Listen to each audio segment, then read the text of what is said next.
বাংলাদেশের অর্থনৈতিক চালিকা শক্তির মূল উৎস গার্মেন্টস সেক্টর। এই সেক্টরকে ছাপিয়ে যেতে পারে বাংলাদেশের লুকায়িত আরেকটি সেক্টর, সেটি হলো শিপিং সেক্টর। কারণ বাংলাদেশে রয়েছে সম্ভাবনাময় ভৌগোলিক অবস্থান। এই সেক্টরে প্রায় দীর্ঘ 30 বছর ধরে বিশ্বের নানা প্রান্তে কাজ করছেন একজন অভিজ্ঞ বাংলাদেশি। আমরা আজ তার সাথে কথা বলবো। তিনি হলেন ক্যাপ্টেন A.K.M গোলাম কিবরিয়া। আমি আমার দীর্ঘ ক্যারিয়ারে শুরু করেছি মেরিন একাডেমির 28তম ব্যাচ এবং ওখান থেকে জাহাজে জয়েন করেছি 1995। তারপর থেকে দীর্ঘ 30 বছরের ক্যারিয়ার। আমি আমাদের সময়কার একজন ইয়াংগেস্ট ক্যাপ্টেন ছিলাম। এটা one of the youngest captain in south east Asia. তারপরে শিপিং ক্যারিয়ারের পরে আমি শোর জবে জয়েন করি সিঙ্গাপুরে 2006। তারপর জাহাজের ব্যবসা শুরু করি 2012। জাহাজের ব্যবসায় নেমে আমি প্রায় খুব অল্প সময়ে গ্লোবাল কমিউনিটির সাথে আমার সম্পৃক্ততা। আমি প্রথম বিমকো মেম্বারশিপ হই, যেখানে আমি আর বাংলাদেশি কাউকে দেখিনি। বিমকো হলো যে এমন একটা অর্গানাইজেশন যারা সারা পৃথিবীর যে ব্যবসাগুলো হয়, যে চার্টারিং কন্ট্রাক্টগুলো হয়, তারা এই কন্ট্রাক্টগুলোকে ফর্মুলেট করে। They formulate the terms and conditions. তারপরে একমাত্র Bangladeshi own foreign company Baltic এক্সচেঞ্জের মেম্বার হই, যারা হলো সারা পৃথিবীর ফ্রেট, কোন জায়গায় কতগুলো ফ্রেট হবে, কোন জায়গা থেকে কোন দেশে একটা জাহাজ কী কার্গো বহন করলে কতটুকু ভাড়া হবে, এই জিনিসটাকে তারা মেনটেন করে, তারা এই স্ট্যান্ডার্ডে মেনটেন করে। তারপরে আমি শুরু করি সারা পৃথিবীর গ্লোবাল শিপ চার্টারিং বিজনেস। ওল্ডেনডর্ফের সাথে কাজ করি, যাদের 500 জাহাজের মতো আছে। আমি কাজ করি কসকোর সাথে, যাদের প্রায় 1500 জাহাজ আছে। আমরা কফকোতে কাজ করি। আমি একমাত্র বাংলাদেশি বলতে পারি যে কোম্পানিটা সারা পৃথিবীতে টপ টিয়ার কোম্পানিগুলোর সাথে রেগুলারলি কাজ করে থাকে। এই কেরিয়ার সেক্টরে বাংলাদেশের ক্ষেত্রে আপনি কতটুকু অবদান রাখতে পেরেছেন? প্রতি বছরই বাংলাদেশের জন্যই 10 থেকে 15 মিলিয়ন টন কার্গো আমার জাহাজে আমি চার্টার করে আমার জাহাজের মধ্যেই ক্যারি করি বাংলাদেশের জন্য। বলতে চাই একটা গুরুত্বপূর্ণ দিক, যে বাংলাদেশে যেহেতু এটা এমনভাবে পিছিয়ে আছে যে প্রাইভেট কোম্পানির কোনো জাহাজ কখনো আমেরিকাতে যায়নি 2014 পর্যন্ত। তা আমি আমার ম্যানেজারশিপের আন্ডারে আমি প্রথম বাংলাদেশি প্রাইভেট কোম্পানির জাহাজ আমেরিকাতে কল করি, এবং সাকসেসফুলি। বলতে পারেন যে তাহলে আমেরিকাতে কেন যেতে পারে না, এদের কোশ্চেন আসতে পারে যে আমেরিকাতে হলো যে স্ট্রিনজেন্ট রুলস অ্যান্ড রেজুলেশন। একটা জাহাজ যেতে হলে তাকে অনেক আইন কানুন মেনে চলতে হয়।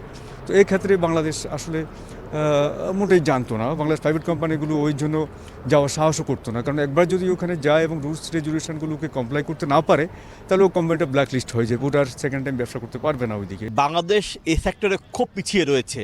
আসলে কেন পিছিয়ে রয়েছে? এই ক্ষেত্রে প্রতিবন্ধকতাগুলো কি বলে আপনি মনে করছেন?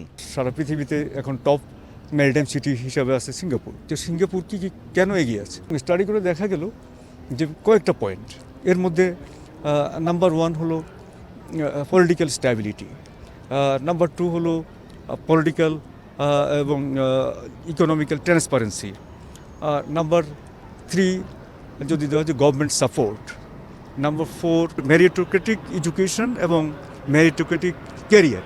একটা দেশে যদি শুধুমাত্র মেরিটোক্রেটিক এডুকেশন থাকে এবং সেখানে যদি মেরিটোক্রেটিক আপনার কেরিয়ার বেস সিস্টেম না থাকে, তাহলে আসলে ওই দেশটা ডেভেলপ করবে না। তো এইটা হলো যে একটা বেসিক রিজন দ্যাট বাংলাদেশ আসলে কেন পিছিয়ে আছে। তো দেখা যাচ্ছে যে যেখানে যে লোকটা রাখা দরকার, যেখানে যে লোকটা লিড করা দরকার, সেখানে সে লোকটা নেই। তো বাংলাদেশ শিপিং কর্পোরেশন 5টা জাহাজ, 500 জন লোক নিয়ে এই জাহাজ 5টা জাহাজ চালায়। আর আমি দেখা যাচ্ছে যে আমার 5 জন লোক নিয়ে 10টা থেকে 12টা জাহাজ চালাই। তাহলে আপনি দেখতে পারেন আমরা প্র্যাকটিক্যালি কত পিছিয়ে আছি। তা আমরা আসলে শিপিং সেক্টর সম্পর্কে আমাদের খুব একটা জানা নেই, যে শিপিং সেক্টরটা কমপ্লিটলি হলো $14 trillion business in the world. $14 trillion. Study করে দেখেছি যে বাংলাদেশ এই $14 ট্রিলিয়ন বিজনেসে মাত্র 5% কন্ট্রিবিউট করতেছে। বাংলাদেশ আদৌ জানেই না যে এই ধরনের একটা সুযোগ সারা পৃথিবীতে আছে। নানা প্রতিবন্ধকতার কথা আপনারা তুলে ধরলেন। এক্ষেত্রে সম্ভাবনা কতটুকু রয়েছে বাংলাদেশের যে অপরচুনিটি, বাংলাদেশের যে রিসোর্স, এটা আসলে অকল্পনীয়। একটা there is no other way except Bangladesh to go on shipping, to flourish on the shipping.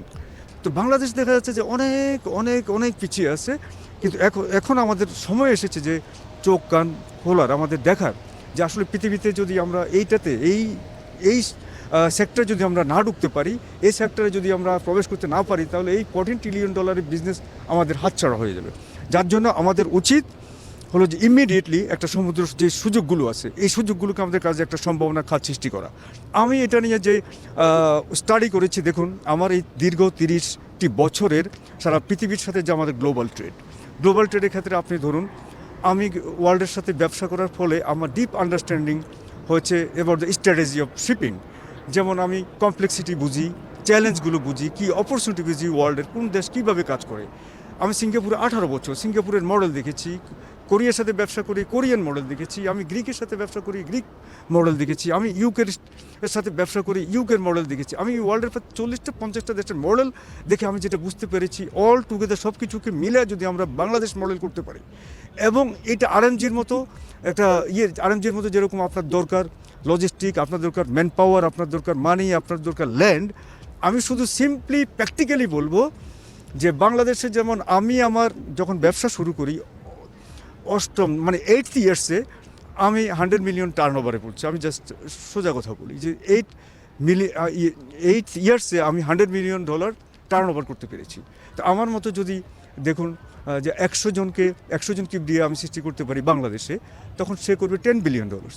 আপনি যদি আমার মতো 1000 লোককে যদি আপনি বাংলাদেশে ক্রিয়েট করেন, আপনার তো কিছু লাগছে না, professionally expertise. I have no ship, but আমি চার্টার দিই। তো দেখুন আমি করতে পারছি, আমার মতো 1000 লোক যদি 1000 কিবরিয়া যদি ক্রিয়েট হয় বাংলাদেশে, তাহলে হি ক্যান মেক $100 বিলিয়ন। আপনাকে অনেক একদম টাফ স্ট্র্যাটেজি করা লাগবে না, আপনাকে শুধু ক্রিয়েট করে ম্যান পাওয়ারকে প্রপার ইউটিলাইজেশন করা। আমাদের যে সম্ভাবনা, আপনি দেখুন কোস্টাল লাইন, আপনি দেখুন আমাদের ল্যান্ড এরিয়া আছে কতটুকু, 1,47,570। হ্যাঁ, তো আপনি দেখুন আমাদের সি এরিয়া আছে হলো যে 1.4 টাইমস মোর, 2,07,000 মতো সি এরিয়া। আমাদের 1.4 টাইমস মোর আমাদের সি এরিয়া। হয় যে আমরা ল্যান্ড এরিয়া নিয়ে চিন্তা করতে শেষ, কিন্তু আমাদের এত বড় বাস্ট সি এরিয়া, দুঃখজনকভাবে আমাদের এটা নিয়ে কোনো স্ট্র্যাটেজিক প্ল্যান নাই, এটাকে ইউটিলাইজের কথা কোনো চিন্তা নাই, এটাকে নিয়ে দেখার মতো সেই চিন্তাধারা সেই সৃষ্টি হয় নাই আমাদের দেশে। আমরা এটাকে কমপ্লিটলি ইগনোর করে বসে আছি। It is the high time, আমি বলবো আমার কাছে প্রজেক্ট আছে, আমি দেখতে পাচ্ছি যে আমরা খুব সহজেই প্রত্যেকটা ইন্ডাস্ট্রিকে ছাড়িয়ে দিয়ে আমরা এই ম্যারিটাইম সেক্টরে আমরা জাস্ট ইয়ারলি টার্ন ওভার আমি দেখছি minimum we can make it $140 billion.